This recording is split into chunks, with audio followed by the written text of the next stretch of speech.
मुखाने विठ्ठल विठ्ठल म्हणा, मुख शोभा म्हणून विठ्ठल म्हणा, त्यानं आम्ही खूप सुखी आहोत. तुम्ही जे धन आम्हाला पाठवले ना, त्या धनाचं मूल्य आम्हाला काही नाहीये. अहो हे मृत्तिके समान माती समान आम्हाला आहे, या धनाची लालसा आम्हाला काही दुसरं आहे. हे धन आम्हाला नकोच आहे, कारण आम्ही ज्या प्रेमानंदामध्ये रमलेलो आहोत तो प्रेमानंद आम्हाला पुरेसा आहे. त्या धनाच्या लालसेनं आम्ही या संसार जगामध्ये गुंतण्याची आमची इच्छा नाही, आकांक्षा नाही. आम्हाला ह्याच्यामध्ये तुम्ही गुंतवू नका. फक्त आमची एवढीच इच्छा आहे, तुम्ही असं वागा. कसं वागा? आम्ही तुम्हाला सांगतोय, आम्ही तेने सुखी मना विठ्ठल विठ्ठल मुखी, विठ्ठलाचं नाव सदैव मुखात आणा, मुख शोभा म्हणून विठ्ठलाचं नाव, पंढरीच्या पांडुरंगाचं नाव बनवा आणि त्याने आम्ही सुखी आहोत.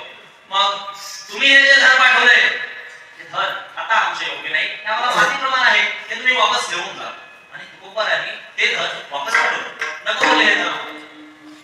पण खरं कोण भेटला सांगितलं ते धन आज तुमच्या इथे भेटला असेल मला तरी. तर धनाची लालसा, त्या धनाने त्या पराती घातलेल्या वस्त्राने आमची डोळे फिरले असेल. हो का नाही? महाराज काय सांगायचे समजायचं झालं. बोला बोला.